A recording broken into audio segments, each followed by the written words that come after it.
He arrived before the orbital dawn cycle, always before cadets, pushing an antiquated manual broom across the training deck like he'd done it 1,000 times.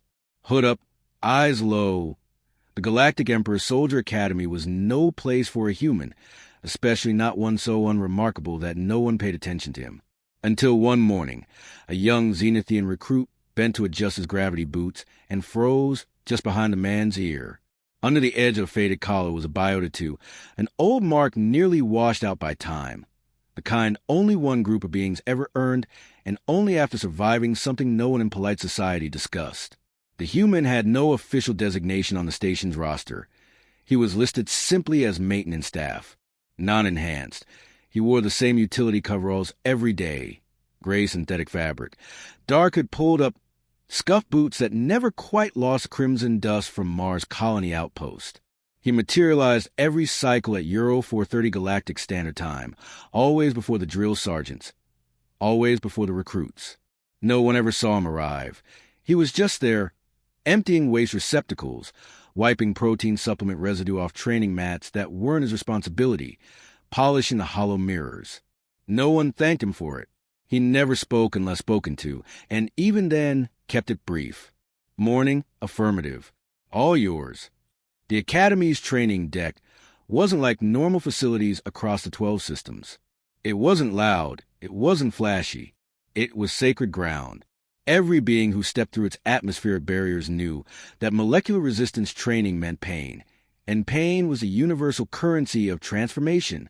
Grunts, clanking alloy plates, and discipline filled the recycled air. Candidates ran through enhancement circuits until their various bodily fluids leaked onto the deck, and instructors pushed them harder than most sentient minds could comprehend. And yet, every day before the sound of gravitic weights and carbon fiber training bars took over, there he was, sweeping, disinfecting, restocking, disappearing. Most of the younger recruits, purple-skinned Zenithians, blue-scaled Aquarians, and orange-muscled Martians, didn't even acknowledge him. They were too focused on surviving selection. But some of the veteran instructors had noticed peculiarities. The way he folded the nanofiber towels, precise, militarily tight. The way he arranged resistance plates, always balanced by density coefficient, not just size. The way he observed the recruits in the hollow mirror, never staring, just scanning with the practiced eye of someone who'd evaluated threats professionally. He didn't wear neural implant headphones, never carried a comm device, and though he moved like a being with chronological wear on his organic components, something was incongruent. His joints didn't creak when he crouched, his hands displayed no tremors, and when he relocated a 200-kilo graviton bar from one rack to another, he did it with a grip that suggested his muscles hadn't atrophied in decades, despite being unmodified human tissue. Recruits joked once that he was probably some washout from the academy. One blue-skinned cadet even snickered, bet the human applied years ago and couldn't handle Phase 1. But one of the senior instructors, a former strike team leader named Maxon, had silenced that with a glance that could freeze plasma. Maxon was tough, quiet, and not prone for frivolities, but even he didn't make direct ocular contact with the janitor when their paths crossed.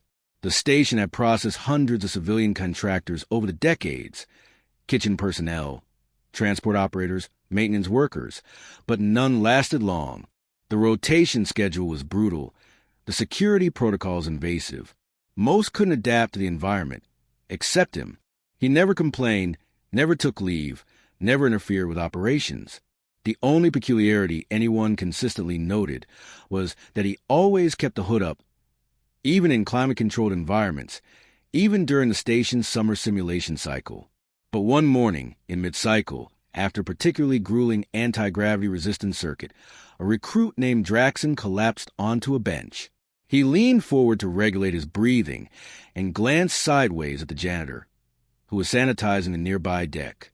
The hood had slipped just enough to expose a patch of skin behind the ear, scarred, weathered, and marked with biotattoo barely visible under his collar line, its edges pulsing faintly with the last remnants of once active nanites. Draxon stared at it, blinking perspiration for his 3 eyes. It wasn't a guild mark. It wasn't a planetary designation. It was military, very specific, a quantum blade piercing a humanoid skull, the kind worn only by members of the legendary Phantom Division. Humans who had volunteered for the most dangerous covert operations during the Nexus Rebellion, missions that weren't even acknowledged in the Emperor's archives, the kind of mark no one outside those operations would ever have or dare to replicate. He didn't mention it immediately. He just watched as the janitor straightened, adjusted his hood, and walked away, silent as always, a cleaning unit hovering behind him like nothing had happened. But from that moment on, Draxon couldn't stop wondering. And soon neither could anyone else at the Academy. Draxon kept quiet that cycle. He wasn't even certain what he'd seen. Perhaps it was a hallucination from oxygen deprivation or his imagination filling gaps from training exhaustion. But the image stuck with him. The angle of the nano ink, the style of the design, the faded luminescence that only came from years exposed to cosmic radiation. That night, alone in his sleep pod, he accessed restricted databases he definitely shouldn't have known how to breach. Operations, special missions, unconfirmed teams. Most files were garbage, but some images matched, close enough. Quantum Blade, Skull, Covert Human Division. The next morning, Draxon monitored the janitor peripherally, not staring, just observing. He wasn't alone. Others had sensed the shift. The instructors began pausing around him. The officers didn't rush him, and Maxon, the former Phantom-turned-trainer, watched him differently now. Not cautiously, not suspiciously, more like someone calculating the distance between who they were and who they once served alongside. Finally, someone voiced a question. It was Grot, a bulky red-skinned recruit from the outer colonies who had already failed selection once and returned with enhanced determination. He made the error calling out, half joking, "Hey, old human, you ever do more than clean bodily fluids off the training deck?" The facility went silent. No one stopped training, but the ambient noise shifted. The janitor didn't turn, didn't blink. Just continued sanitizing the discolored corner of the mat where 2 cadets had pushed their biochemical limits during combat simulation. Grot snorted awkwardly. Guess not. And then Maxon approached him. No shouting, no threats. He simply leaned in and whispered, "If you want to complete this program with all your original organs intact, I'd recommend silence and demonstrating appropriate respect." That changed everything. Grot didn't utter another word for the remainder of the cycle. Information spread rapidly after that. Quietly, some began referring to him as the Phantom. Others simply addressed him as Sir, without understanding why. He never acknowledged any of it, but his presence transformed. He was still silent, still early, still functionally invisible by routine, but now people noticed. He moved through spaces like he was mapping entry and exit points, constantly assessing threats, weaknesses, structural vulnerabilities. Some claimed he knew which recruits would wash out before the instructors made their evaluations. And then one afternoon, something occurred that no one could dismiss. The station's emergency containment protocol activated during a strength assessment. False alarm, a technological malfunction from a newly installed environmental control panel. But per standard procedure, the training deck was evacuated. Most recruits exited efficiently. Some instructors followed protocol, but one trainee, Simmons, a promising human candidate, collapsed halfway to the airlock. An old cellular reconstruction from a battle injury, aggravated by metabolic imbalance, completely immobilized him. 2 cadets attempted to return, but hesitated near the entrance as toxic particulates from a malfunctioning filtration system began to cloud the corridor. It wasn't immediately life-threatening, but medic response would require at least 5 minutes to navigate security protocols. The janitor crossed the distance in 30 seconds. He walked directly into contaminated area. No hesitation, no protection gear, just a recycled fabric wrapped around his mouth. He lifted Simmons onto his shoulders, not a drag, not a struggle, a clean, perfect emergency carry.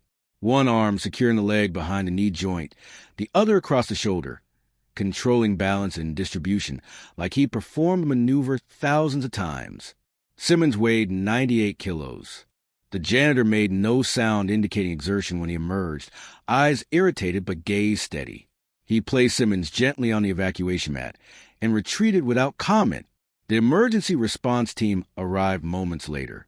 They cleared the facility, all safe, all accounted for. No official report documented his intervention, but everyone witnessed it. The precision, the composure, the instant response. And later that evening, as Draxon passed the janitor's equipment cart, he noticed something previously overlooked. A small identifier patch sewn inside the front storage compartment, barely visible. Black thread on black material, letters faded but discernible upon close inspection. PD-6, Phantom Division, 6th Squadron. The kind of unit whose existence the Emperor himself would deny. The kind that left no data trail. The kind that erased operatives when they retired, if retirement was permitted. And suddenly, everything made sense. The following morning, the atmosphere had shifted perceptibly, not because anyone discussed it, but precisely because no one did. There were no jokes, no sidelong glances, no whispered theories in sleeping quarters.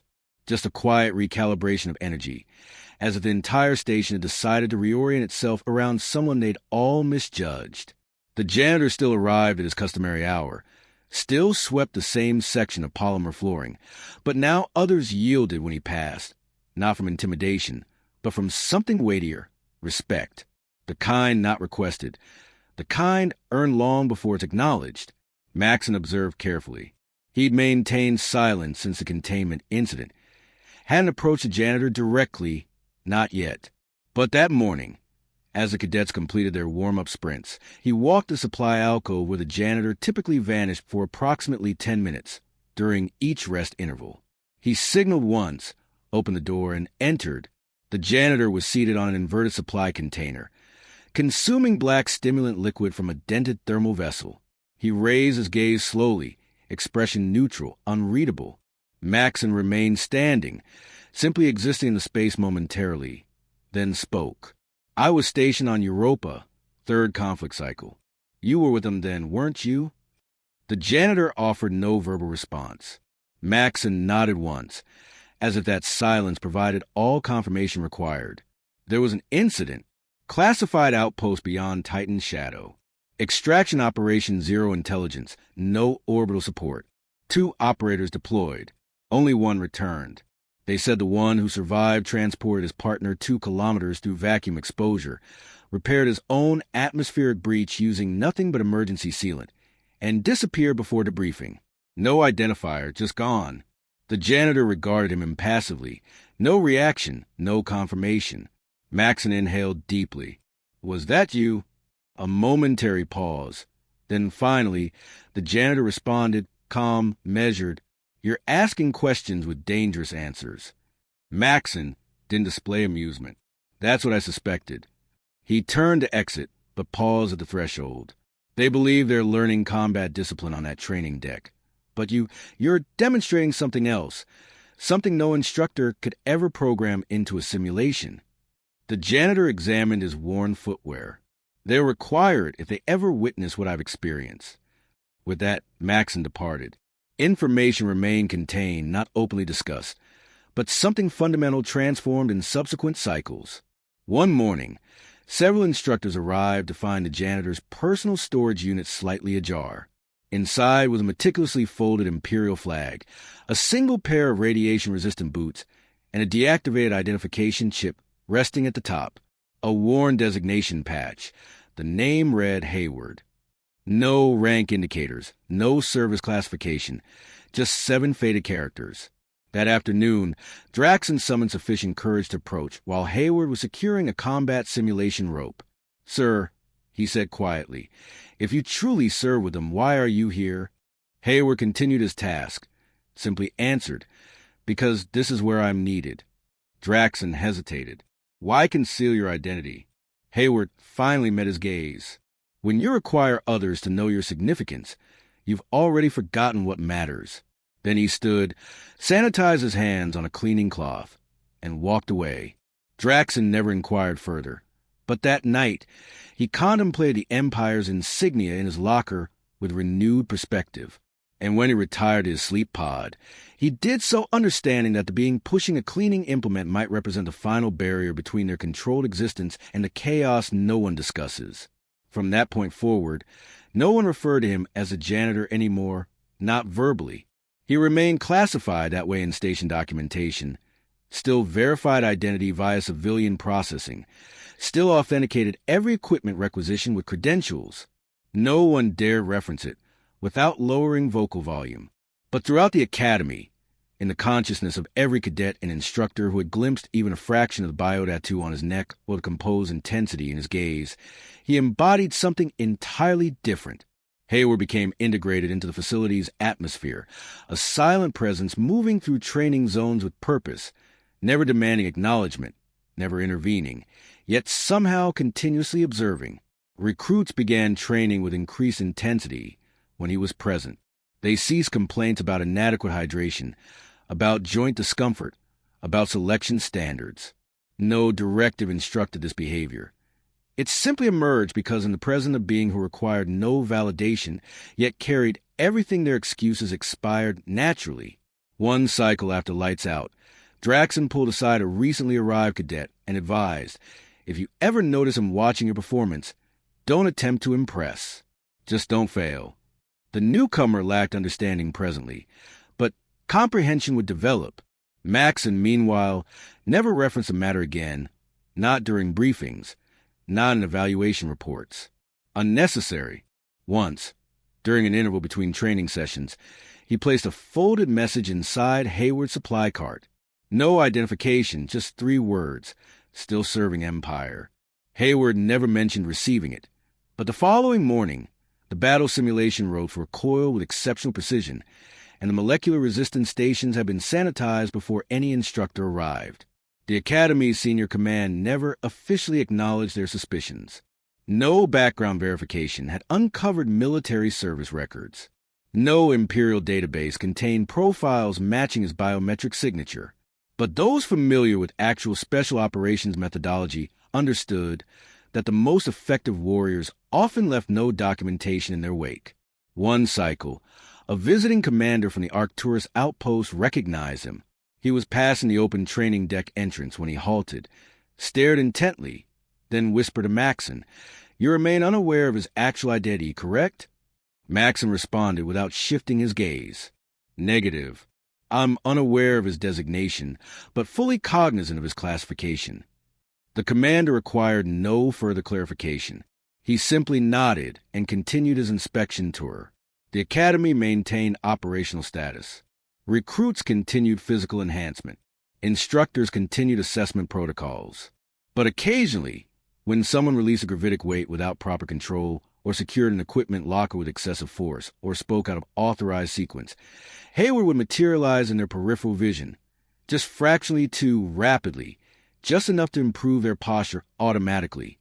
And sometimes during the rare, quiet intervals preceding artificial sunrise, he'd pause beside the hollow mirror, lower his hood, and examine the reflection.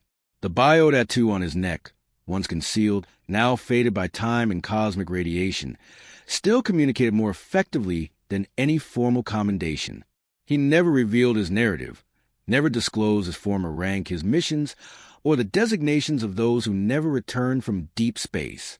He simply continued sanitizing the training surfaces, securing the equipment, removing biological residue from molecular enhancement stations, until every cadet who progressed through that academy understood that legends don't always stand on ceremonial platforms.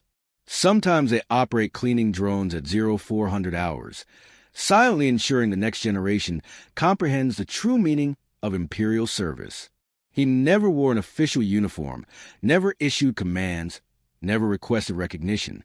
He simply arrived before others, quiet, unacknowledged, and performed tasks others considered insignificant. But behind that cleaning implement and beneath that hood existed a history no one could imagine, and a vigilance that continued to safeguard a facility designed for the development of the galaxy's most formidable defenders. Because sometimes the beings who've witnessed the void's darkest aspects don't describe their experiences verbally. They demonstrate how to bear that knowledge. The Academy continued its mission, silently grateful for the presence of a simple human janitor with a faded tattoo who taught the most important lesson without ever speaking a word.